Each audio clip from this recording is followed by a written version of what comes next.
Welcome back to the Imaginary Gallery. It's TJ, your host, and this is the Narcissist Bag of Tricks. The subject is mind control. I was reviewing Thomas Sheridan's book called Puzzling People, The Labyrinth of the Psychopath, which I've quoted from before. I came across some additional pieces that I thought I would share about the psychopath, but as I've stated in many other videos, the concepts are universal among the cluster B monsters. So forget about labeling it a psychopath or a sociopath or a narcissist or whatever. Just think of them all as a part of the same type of disease. Thomas Sheridan begins his chapter 6. He's asking, so, you think you can't be mind controlled? Asking us if we think we're far too educated, savvy, and street smart. Which is kind of interesting because he talks about the state of a lot of us. We actually are mind controlled. A lot of our opinions and viewpoints and attitudes do come from elsewhere, yet we may think they're our own, which I'm not going to focus too much on that because I'm tying it into how it relates to the creature that we're discussing. He asks, for example, when you think you cannot be mind controlled, did you ever vote for a politician because he or she had made some kind of promise or presentation in which you really believed he or she was sincere about? You never bought a pointless product just on impulse? Then he goes on, sounds kind of sarcastic, that you never worshipped in a building devoted to a dogma in which your only connection to it is that your parents brought you up in such a belief system? Or that you've never become emotionally involved in some kind of movie scene where, while watching, your eyes filled with tears and you felt a flood of emotion? Guilty on that one. Your eyes filled with tears even though the entire scene was filmed inside of a studio set and the actors were simply reciting lines that some other person had written for them. These are all examples of how we are mind controlled. Face it. Like that scene in the movie. It's not real. It was probably practiced 100 times. The person doing the lines didn't write it. But we can watch it and have an emotional reaction to it. Well, Thomas Sheridan says that if any of those examples do not apply to you, well then congratulations.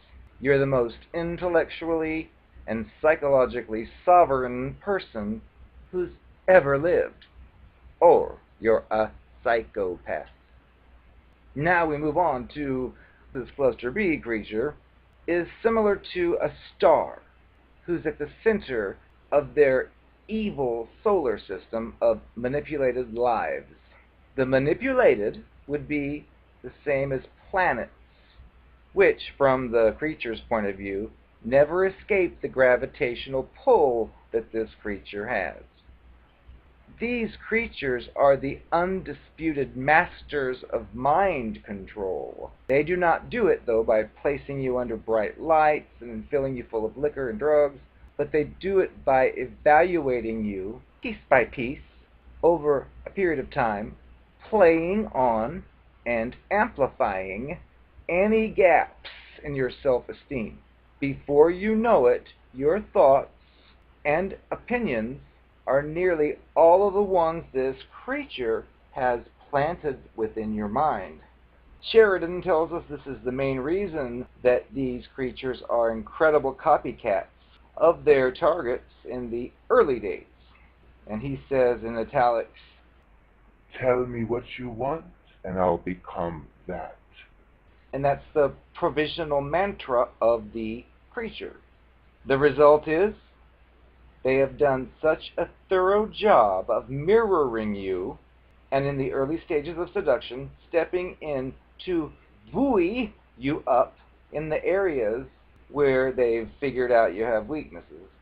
you become completely psychologically dependent upon these monsters for your entire sense of self and self-esteem. He then mentions clinical studies of criminal psychopaths and says that Dr. Robert Hare discovered that hand gestures people make when speaking actually help our brain find words when we're having difficulty expressing a complex concept, or if we are speaking a foreign language. He says in 1991, in a paper, Hare and his colleagues reported that psychopaths, particularly when talking about things that they should find emotionally meaningful in terms of regular people things like love for other people, they produce a higher frequency of hand gestures than regular normal people, as though emotional concepts to these creatures are similar to a foreign language. Now, by the same token, this creature is very much aware when a potential target is using hand gestures to explain a difficult concept and why. This creature will then aid this target by mirroring these same gestures in order to convey the illusion that this person can be unconsciously trusted. In time, it progresses, so this creature is interrupting the victim when they're speaking to a third party before the target can even finish the sentence, and the monster can finish the sentence for them.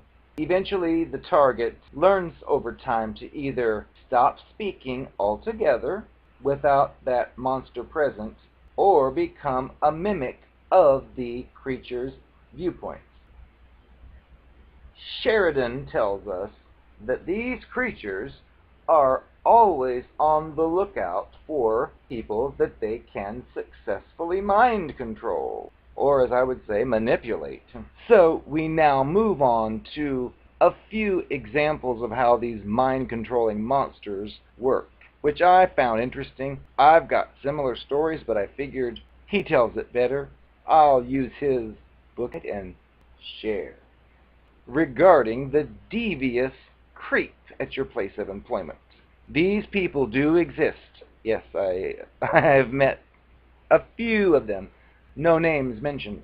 But he says a creature at work might lend you a music CD or a piece of work-related equipment, and when you're done with it, you decide to return it by going over to their desk, opening up the drawer, placing it inside there, because the creature's not there.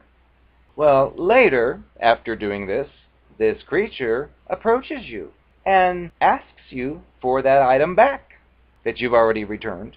Well, you're going to tell this person that, oh, I already left it in your desk, because you know you did. You don't know yet that you're in the Twilight Zone, possibly. And then this creature claims he or she didn't see it and can't find it either. So then you go with this creature to their desk and show exactly where you placed it. At this point, still thinking that maybe it was the wrong desk, or maybe you dropped it in the wrong place, or who knows. In full view of the other employees, this creature begins to imply, sometimes sarcastically, that you've stolen his or her merchandise. Or they will instead magically find it broken and state that you damaged it, and that's why you didn't return it. You, of course, if you're going through this and you're not aware of Cluster B monsters, you won't be able to comprehend such an event like this. And you'll start to doubt your own memory of what really happened, or what you think has happened was really correct. And as a result of this type of thing, your work performance may go down the drain because you'll be full of self-doubt and confusion, not to mention guilt or shame feelings enter your thoughts.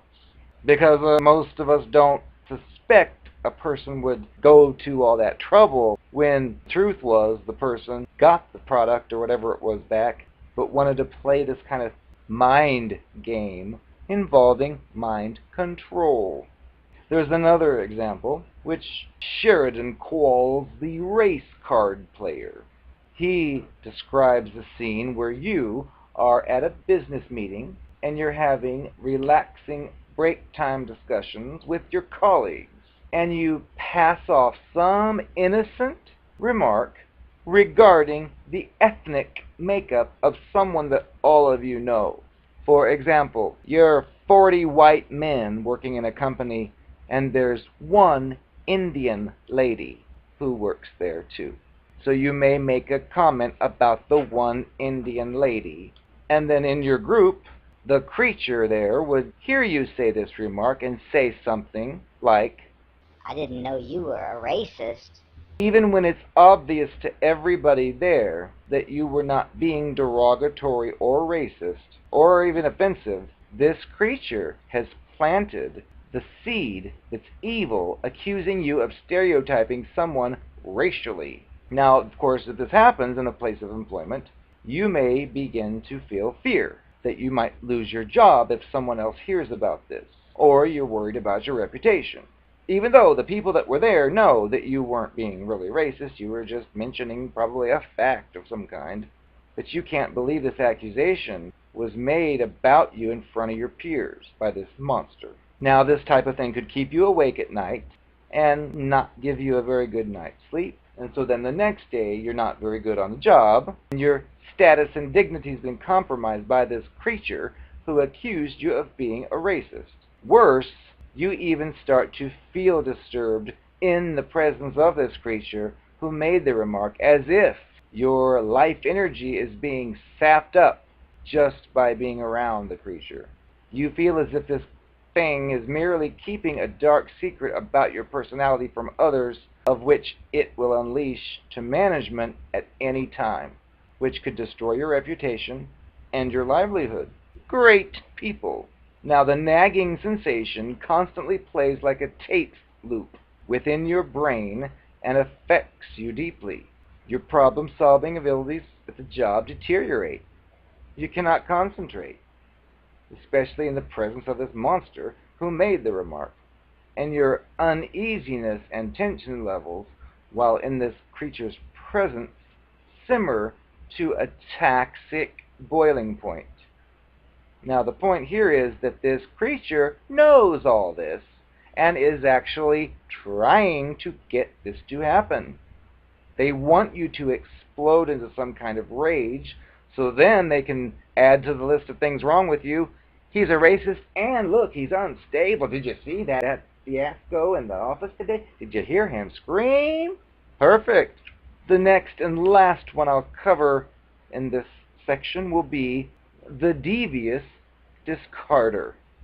Sheridan says to imagine that you are a man who's dating a female cluster B monster who happens to need your romance to end very quickly because she has found a brand new target and she's starting to get serious with it, which is common among these people. She wants to fully legitimize this new relationship and wants you out of the way, but she doesn't want you to make any problems for her. She's afraid you might try to interfere with this new romance, might jeopardize it. So, very likely, she may be pregnant, or the new target she's found may be already shopping for a wedding ring for her, or she may be expecting a marriage proposal soon. So she realizes she's going to have to discard you in such a way that you won't become suspicious of what's really going on. It's also vital for this new target who is about to marry this monster to not discover that he is being worked as well. In these situations, this new target, because of the creature's mind control skills, this new target will probably be assuming, in this case he, is the special one, the beloved. And it's also very likely that there are several other men who are operating under a very similar illusion that this female creature must dispose of in a quick hurry. However, in classic psychopath mode, in such a way that she can utilize them if need be in the future. Such comments like, We can always be friends. are the potential conduit back to these men should they be needed again in the future. This female creature will use phrases like, "That golden rope between us will never break." I've never heard that one before. Now, upon being told by this female monster that she wants to end this relationship for some vague or cryptic reason, which is common, it's like you've been together every day for the last several months, years, or whatever, and then all of a sudden she announces, "Oh, I'm through with this." Well, that is not a normal thing to go through. So if you happen to hear one of these retarded reasons of, "Oh, we can't see each other anymore now," you may want to stand your ground and demand answers regarding this sudden change. What changed? It's a lightning bolt out of the blue. And when you continue to press for these answers, this creature may then try a diversionary remark about you not being there for her when a family member died. You could have been on the other side of the world during this event and couldn't have done anything about it. But suddenly, this discussion's nature has changed, and it's no longer about why you're being dumped, but about you suddenly being put into the position of defending your own humanity. The creature will then attempt to divert you into apologizing to it, when the reality of the situation is this creature is capitalizing on the death of their own kin in order to try to make you feel at fault, which is mind control. You may be filled with guilt and cannot comprehend that anybody could actually sink so low as to use their family member's death as an excuse to get you to keep your mouth shut. You've been also diverted from the real problem at hand, that this creature is disposing of you in a cold and casual manner in order to prey upon somebody new. Even after this creature's dumped you, it will often show their true colors by all of a sudden wanting you once more, Hoover, particularly if something happens in the interim to make you more of a catch. This female creature will suddenly be back to the old persona it used in the beginning to work you and make such comments as, "You know, you are the only one I really ever loved."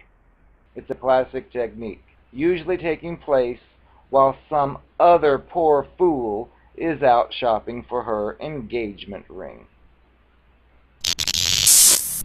"Oh, I know that you were on to me, guessing that I had no feelings, but I know that threw you into confusion because of all the feelings I told you I had for you when we first met. Once all that stuff comes out, once you start figuring out what I'm really all about, and the fact that the values of yours I mirrored, which included honesty and faithfulness, just don't apply where I'm concerned, and you got sick of hearing my excuses, well, that's when I decided to replace you. You weren't needed anymore. I know it baffled you to think I could just go from talk of marriage and love forever to snap. Oh, I found someone else. Well, you're gonna have to get over that now, aren't you? "What did you say? You're gonna dump me?" "I beg your pardon. Nobody dumps me." "Sorry. Nice try, though." "Nobody dumps me and gets away with it. If our relationship ends, it's because I have decided it ends. Don't try to dump me or you'll regret it. I guarantee it." I won't lie to you. I know he's just not right for you. I won't lie to you. I know he's just